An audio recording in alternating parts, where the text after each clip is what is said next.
Hi friends, రోజుకొక మంచి మాటలో ఒక యోగి ఆత్మకథ 14వ రోజండి.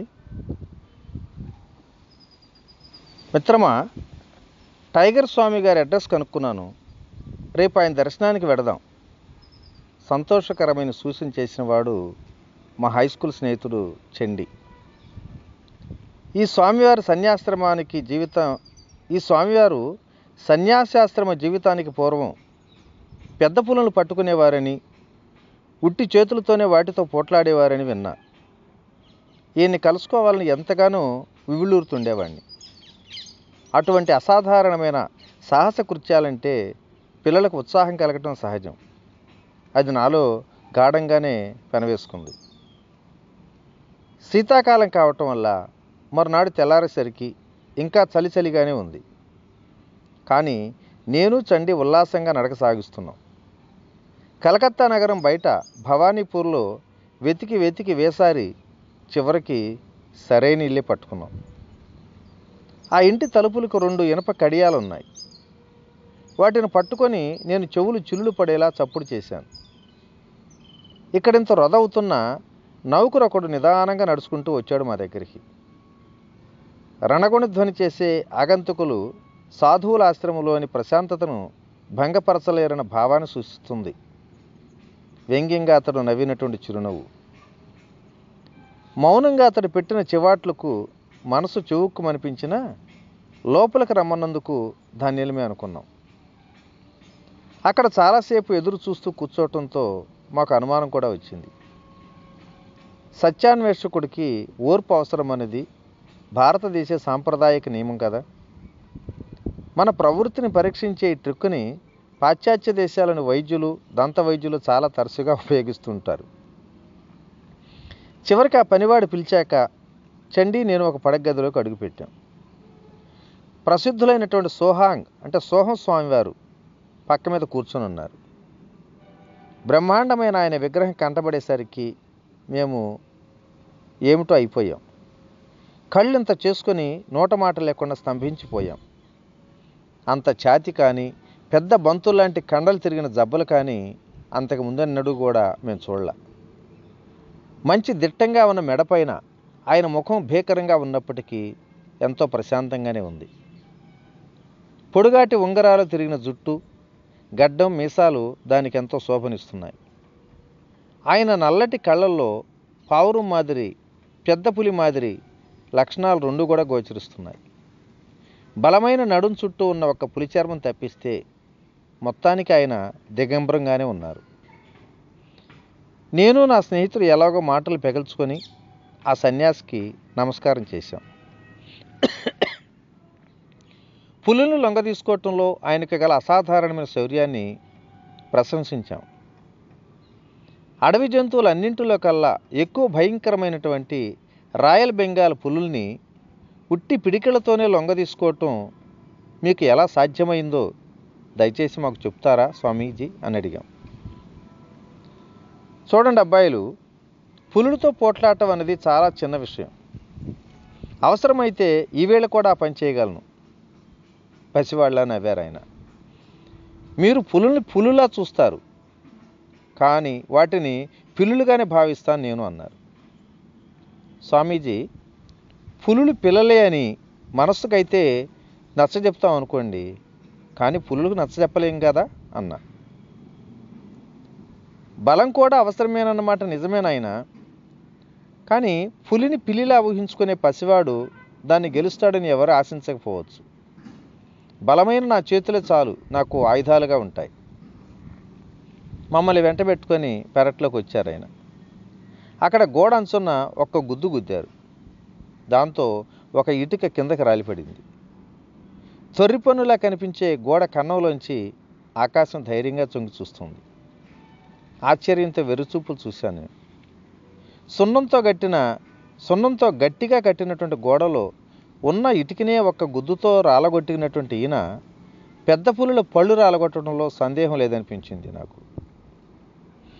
పిల్లలు నాలాగే కొందరికి దేహదారిద్ర్యం కూడా ఉంటుంది. కానీ వాళ్ళకి నిబ్బరమైన నమ్మకం ఒకటి ఉండదు.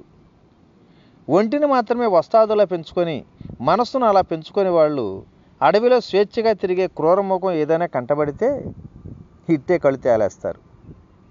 సహజమైన ఉగ్రంతో తన స్థావరంలో ఉండే పులికి, నల్ల ముందు మరిగిన సర్కస్ జంతువుకి చాలా తేడా ఉంటుంది అన్నాడు.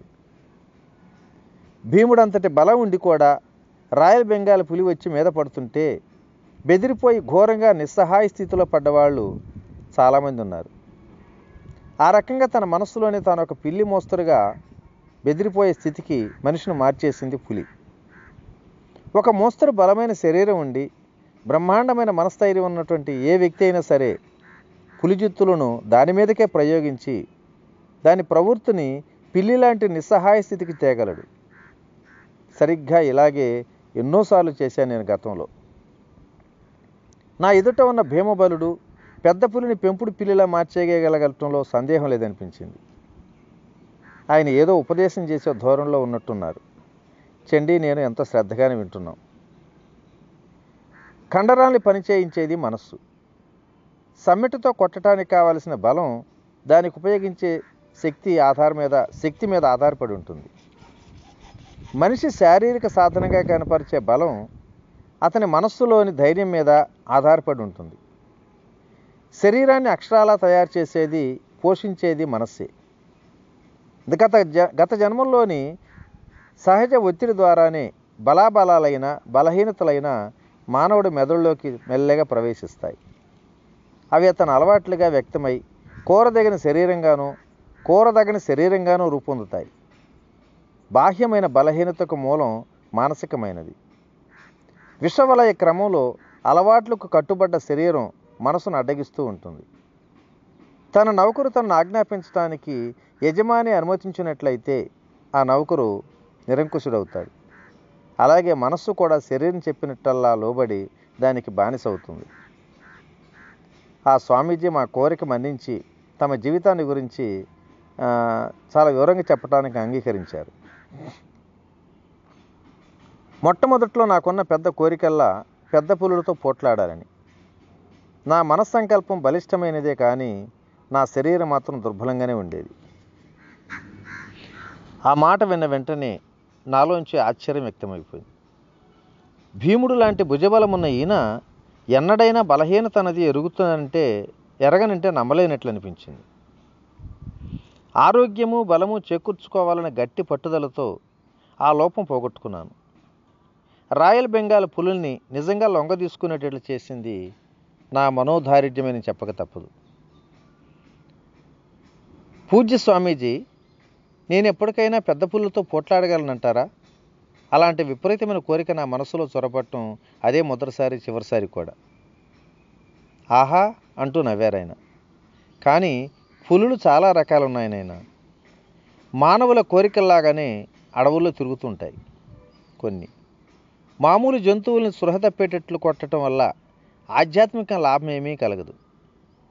అంతకంటే లోపల తిరిగే క్రూరమృగాల్ని జయించండి ముందు అన్నాడు. అయ్యా, అడవి పులుల్ని అణిచేసే మీరు తీవ్రమైన మనోవికారాలను అణిచేవారుగా ఎలా మారారో చెప్తారా అని వినమ్రంగా అడిగాం. టైగర్ స్వామి కొంతసేపు మౌనం వహించారు. గతకాలపు దృశ్యాలను తిరగదోడుతున్నట్లుగా ఆ చూపు ఎటూ ప్రసరిస్తుంది. మా మనవి మన్నించాలా వద్దా అన్న కొద్దిపాటి మానసిక సంఘర్షణలో ఆయన చూడగలిగాం.